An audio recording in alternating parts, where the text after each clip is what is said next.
12시 많은 참여 바랍니다.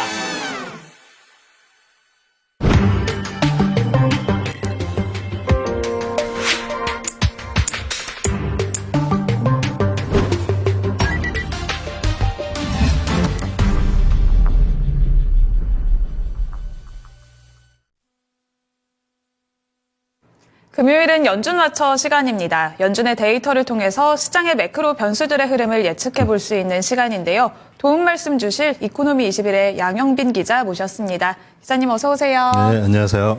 네, 오늘 기자님과 이야기할 이야기 바로 확인해 보도록 하겠습니다.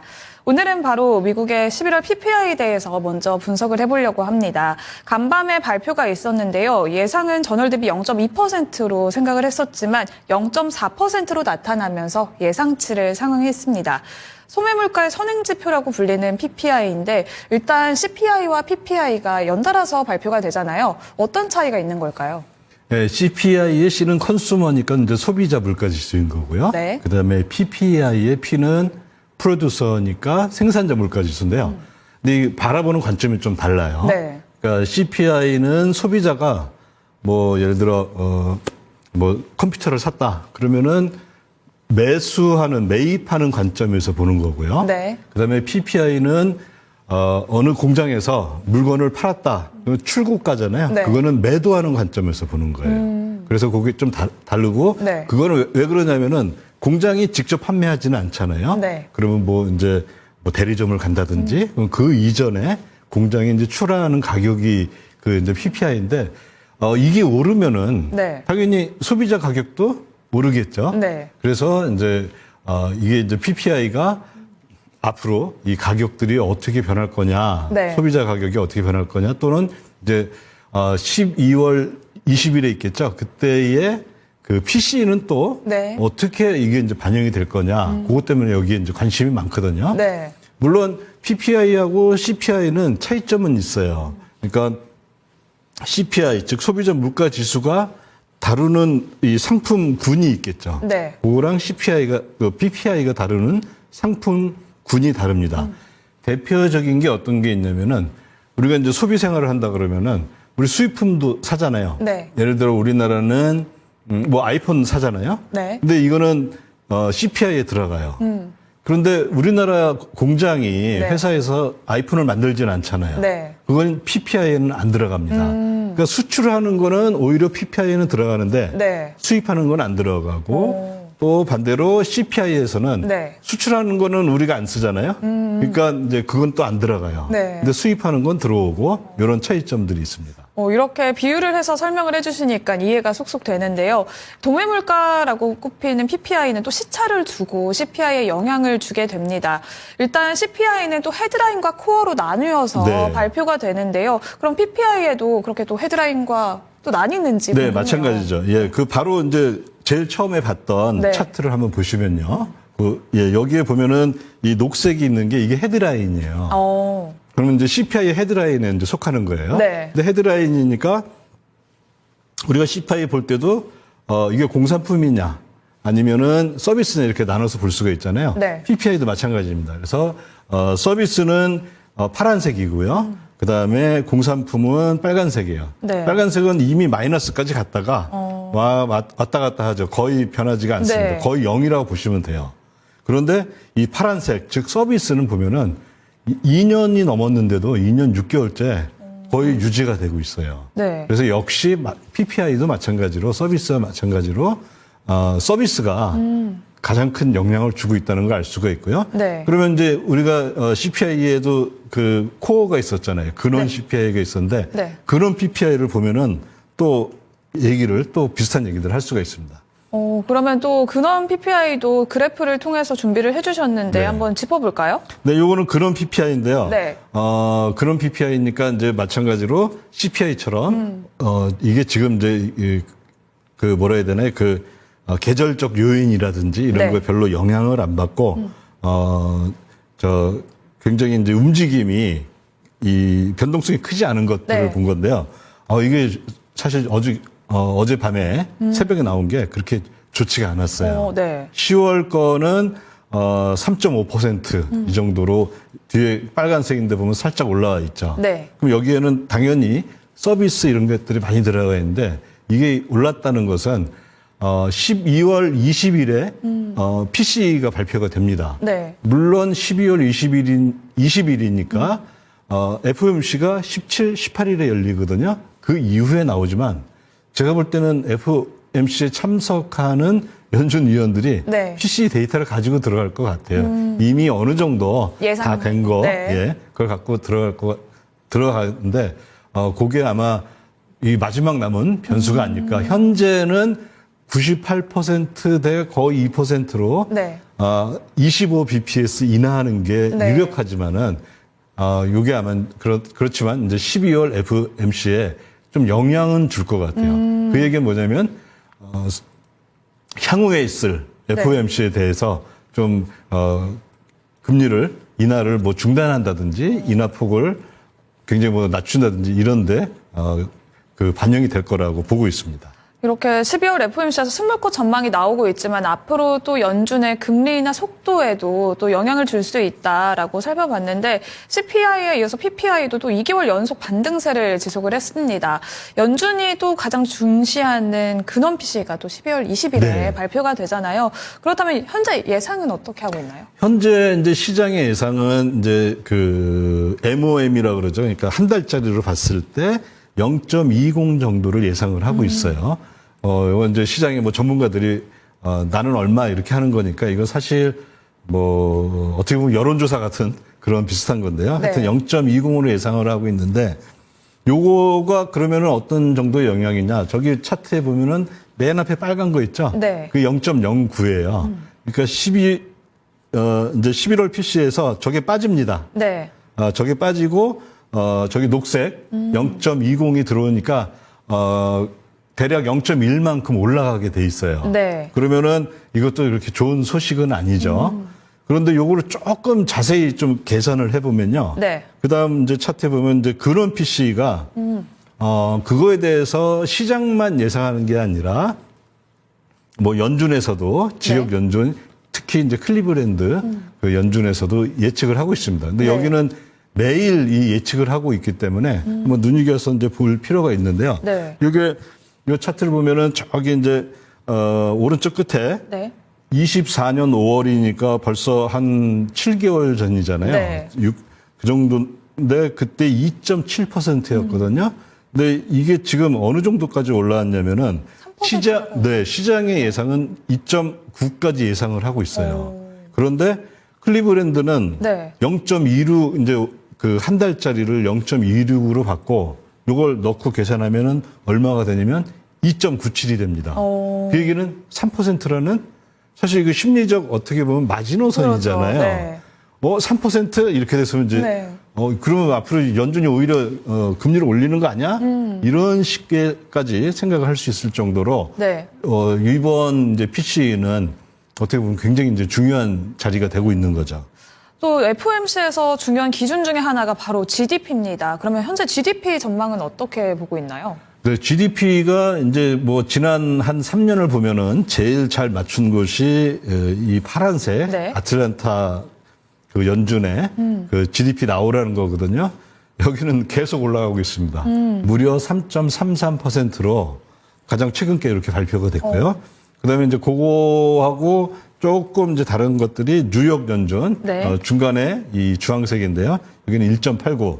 요 뉴욕 연준하고 세인트루이스 연준은 네. 일주일에 한 번씩 금요일마다 발표를 해요. 그래서 그렇게 자주 있지는 않아요. 네. 그래서 이제 오늘 저녁에 이게 나오는데요. 그것도 한번 체크를 해보시면 좋은데, 네. 요게 의미하는 건 뭐냐면은 제가 한번 3.0%로 줘봤어요. 네. 그러면 지난 시간에도 말씀을 드렸는데, 그럼 GDP가 2.6%가 됩니다.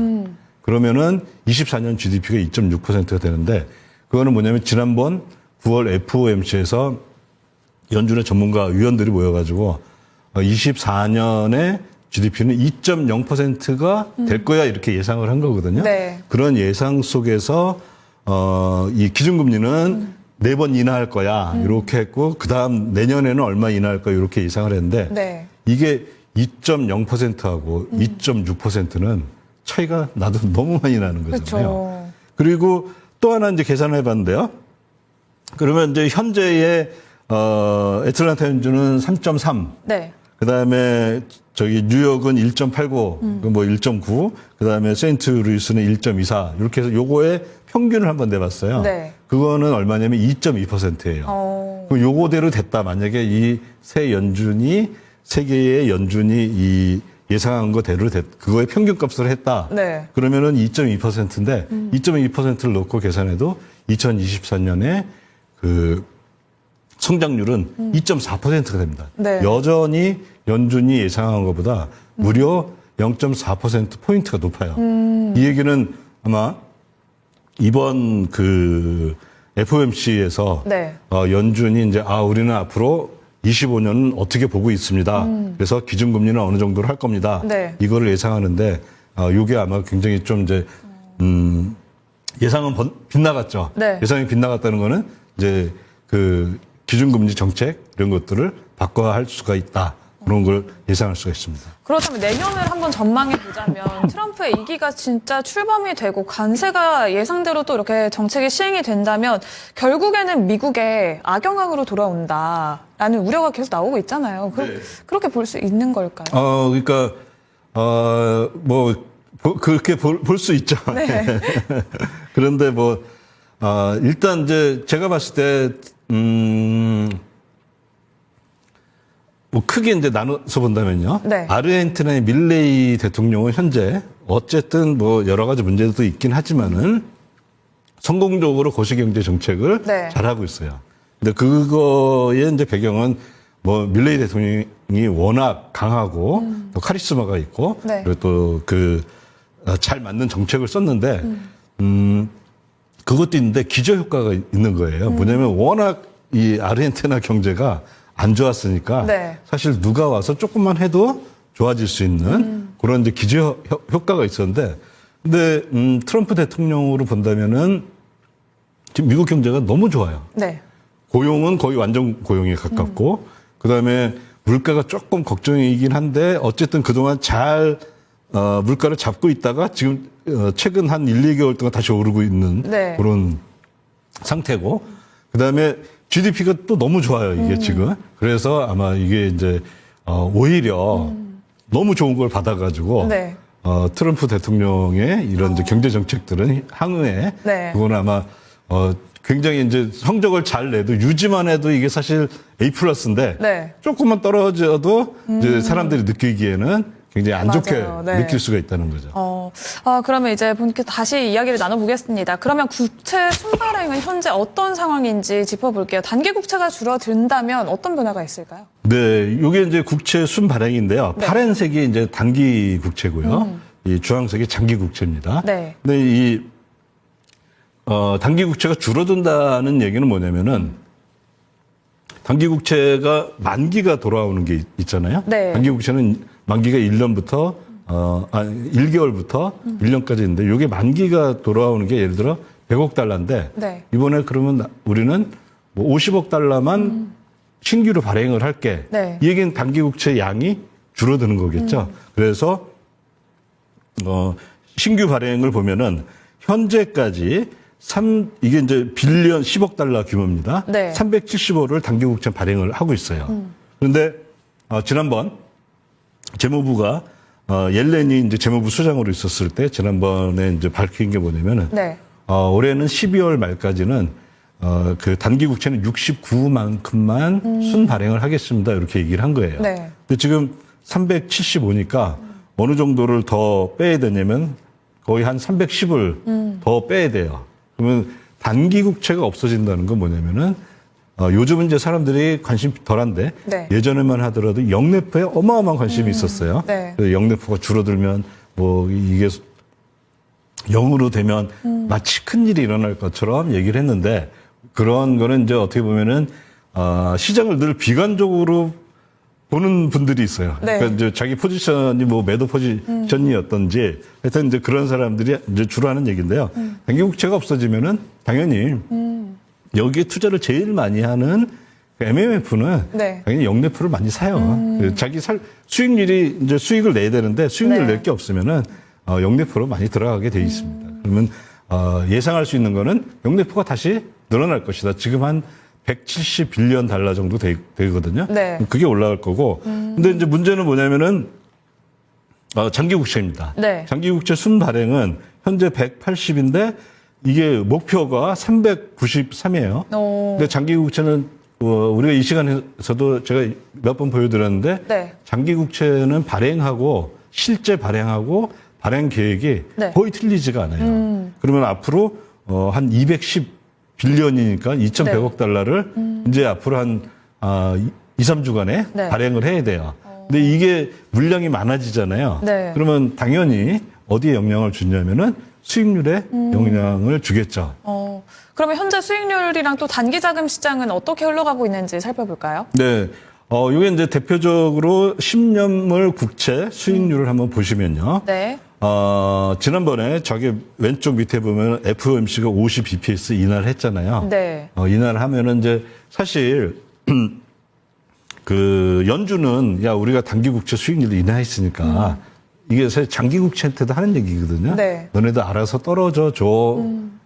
이건데 지금 시장이 완전히 그걸 비웃고 네. 지금 올라왔습니다. 최근 트럼프 대통령 당선 이후로 빠지나 싶더니 최근에 다시 오르고 있어요. 그리고 여기에는 CPI 발표 네. 조금 올랐죠. 네. 그다음에 또 어제 새벽에 PPI 이런 발표들이 그 엮이면서 다시 4.3 근처로 다시 올라왔습니다. 네. 이 얘기는 뭐냐면은 시장은 장기 국채를 하는 사람들은 네. 이게 수익률이 나한테는 한 4.3 정도는 줘야지 내가 이걸 사겠어. 네. 이제 그런 얘기거든요. 그럼 이게 수익률이 장기 국채 수익률이 올라간다는 건 뭐냐면은 이게 10년 뒤에 받을 거예요. 근데 지금 단기 1개월짜리 그 단기 금리가 5%는 10%는 그건 사실 별로 중요하지는 않거든요. 네. 그러면 장기로 내가 국채를 들고 갈 때 중요한 건 뭐냐면 그동안에 무슨 일이 있으면 어떡하지? 제일 겁나는 게 뭐냐면 인플레이션이거든요. 그러면 우리가 볼 때는 인플레이션이 올라갈 것 같으니까 이 정도는 보상해 줘야 하지 않겠니? 그러면서 이제 시장 수익률이 이렇게 올라가는 거거든요. 네. 이게 지금 올라가고 있다는 얘기는 뭐냐면은 적어도 중장기적으로는 인플레이션이 오를 거다. 네. 이렇게 이제 시장 참여자들, 즉 자기 돈을 내고 베팅하는 사람들은 네. 그렇게 생각하고 있다는 거죠. 그럼 단기 자금 시장은 현재 현황이 어떤가요? 단기 자금 시장은 지난주에 제가 이제 했을 때는 이게 월말 효과로 살짝 네. 올라왔잖아요. 예, 마찬가지로 월말 효과로 살짝 올라왔다가 다시 아직은 그 연준이 지급 준비금에 대해서 지급하는 네. 그거하고 RRP 그 역내포 금리 사이에서 아주 아직까지는 평화롭게 있는 것 같습니다. 그래서 단기 자금 시장의 어떤 그 그래야 되나요? 그 자금 경색 그런 거는 아직은 아니다. 이렇게 볼 수가 있고요. 네, 소폭 올라온 거는 월말 효과다라고 다시 한번 짚어봤습니다. 연방예금보험공사가 매분기가 지나고 또 전분기에 대해서 은행들의 영업 실적에 대해서 발표를 하는데요. 3분기에도 은행 상황에 대한 발표를 했습니다. 미실현 손익은 좀 개선이 됐을까요? 네, 미실현 손익은 이제 은행들이 예를 들어 미국 국채를 들고 있거나 네. 그러면은 그게 이제 은행이 회계적으로 보고를 합니다. 자, 저는 우리 은행은 100억 달러 국채를 갖고 있는데요. 네. 그 중에 50억 달러는 만기까지 들고 갈 겁니다.